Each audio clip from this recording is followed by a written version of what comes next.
Это актуальное интервью в студии Надежда Саханская. Здравствуйте. Одно из приоритетных направлений социальной политики государства – профилактика правонарушений среди несовершеннолетних. Главной причиной правонарушений является то, что они не осознают или неправильно оценивают последствия собственных поступков. И сегодня мы поговорим об ответственности за правонарушения и преступления, которые совершают несовершеннолетние. Наш гость в студии Айсен Максимов, помощник прокурора города Якутска. Айсен Гаврилевич, здравствуйте. Здравствуйте.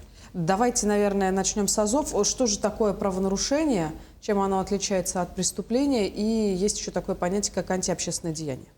Да, правонарушение – это неправомерное поведение или деяние, противоречащее требованиям, нормам права, регулируемые Кодексом об административных правонарушениях. А преступление уже, в свою очередь, это те действия или бездействия, направленные на нарушение уголовного законодательства Российской Федерации.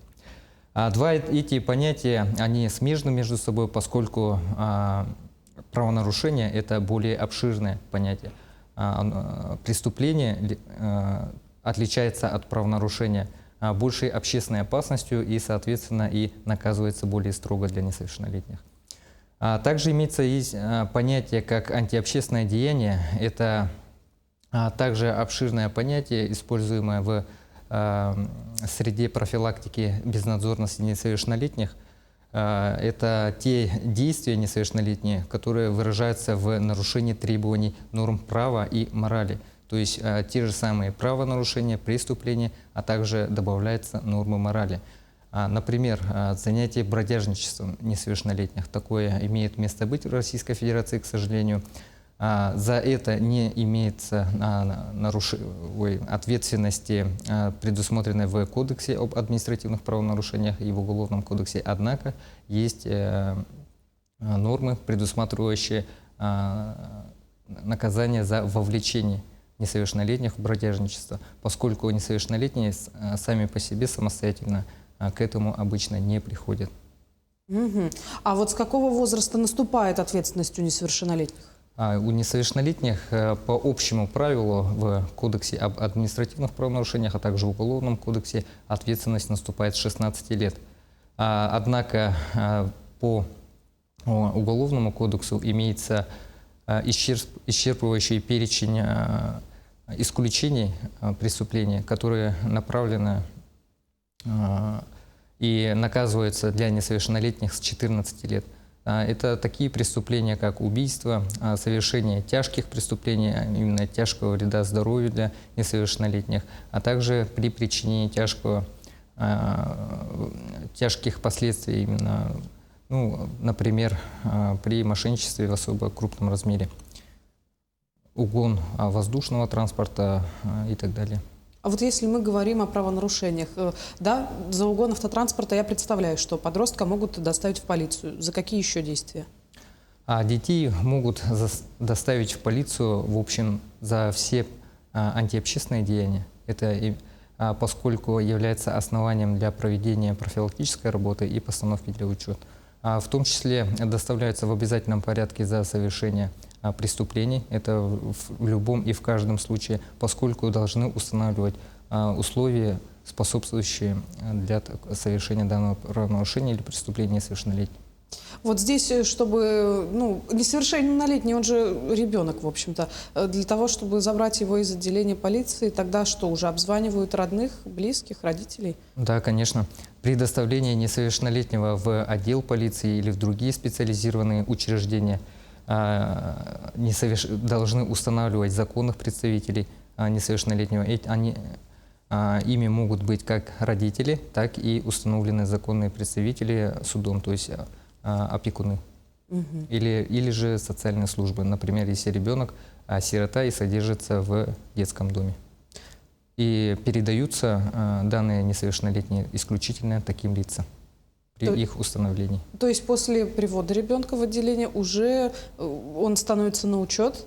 Здесь в работу, наверное, вступает еще и комиссия по делам несовершеннолетних. Да, не во всех случаях ставится на учет, поскольку, вот повторюсь, при выяснении обстоятельств индивидуально для каждого случая иногда бывает такое, что ребенок был не виноват, не понимал и был вовлечен в некоторые общественно опасные деяния.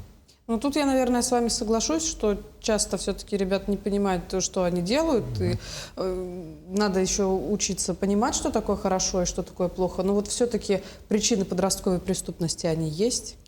Что это за причины? Да, ну, к сожалению, детская преступность, она существует издавна, никак не искореняется, но снижается уровень детской преступности. И я считаю, что основными причинами, способствующими к тому, что несовершеннолетний идет на преступление, это отсутствие профилактической работы со стороны органов профилактики, а также отсутствие воспитания со стороны родителей, когда ребенку своевременно не доведено, что есть хорошо и что плохо.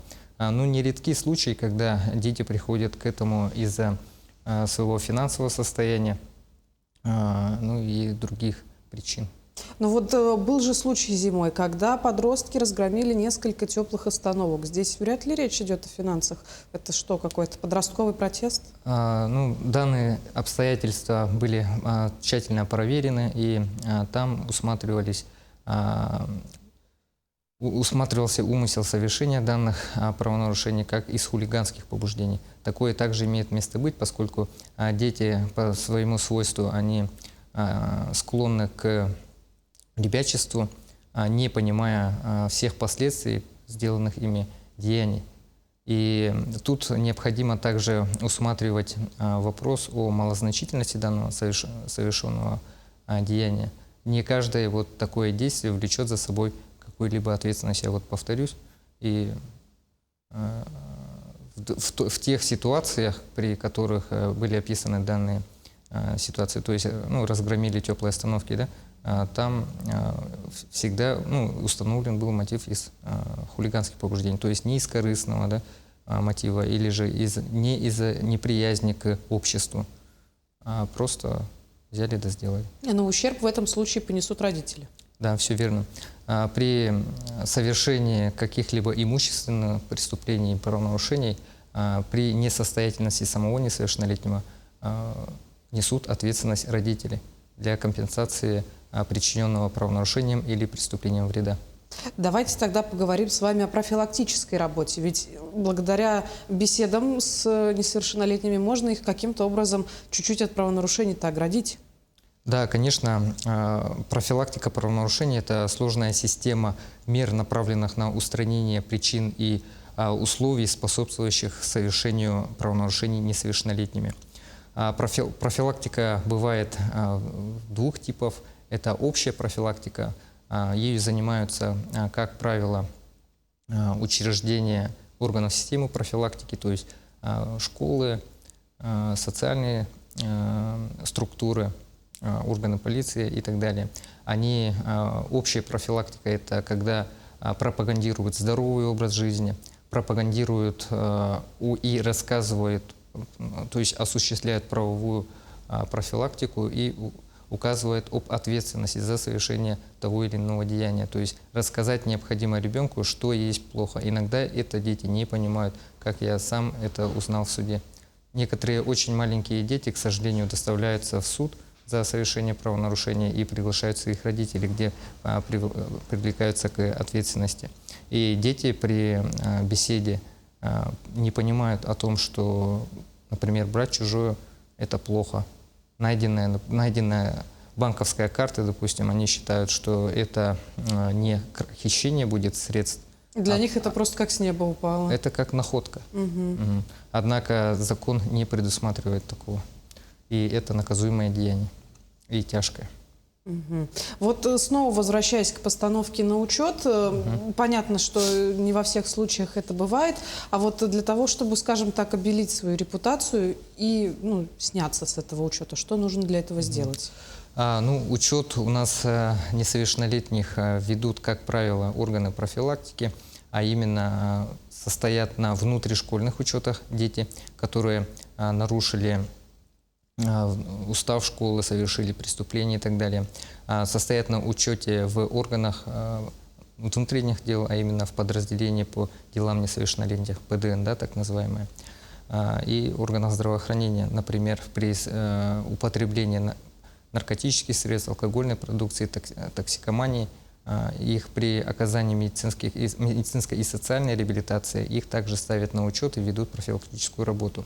А основаниями для постановки на учет является это, как я уже сообщил, совершение правонарушений, преступлений, нарушение уставов образовательных организаций, участие в деятельности каких-либо деструктивных сообществ. Например, ранее, как мы все знали, были такие направления незаконные, признанные экстремистскими, как «Синий кит» и так далее, где несовершеннолетние, не зная всей ответственности, пытались играть в такие запрещенные игры. К сожалению, в городе Якутске постоянно допускаются такое вовлечение, а также вступление в деструктивные сообщества. И основанием для постановки на учет также может быть и решение судов, или других органов, которые выносят решения в отношении несовершеннолетних. И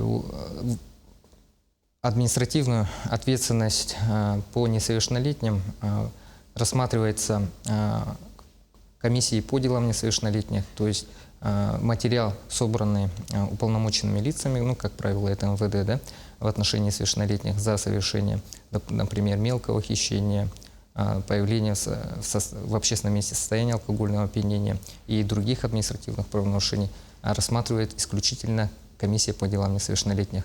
Есть одно исключение, это за нарушение правил дорожного движения. Сотрудники ГИБДД могут на месте составить в отношении несовершеннолетнего протокол об административном правонарушении. Это потому что, конечно, совершенно другая ситуация происходит. Да. И в завершение нашей с вами беседы, какова же сейчас практика привлечения к ответственности несовершеннолетних?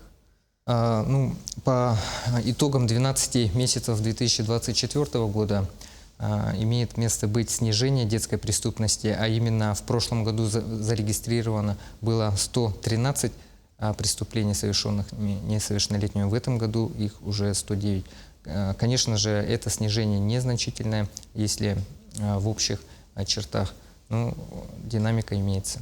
А что касается правонарушений, к сожалению, у нас идет на территории города Якутска и поселка Жатай, это рост. В прошлом году было 275 привлечений к административной ответственности несовершеннолетних, в 2024 году 306. Львиная доля тех преступлений, которые были совершены несовершеннолетними в 2024 году, конечно же, как и в предыдущих годах, это направленные против неприкосновенности имущества граждан.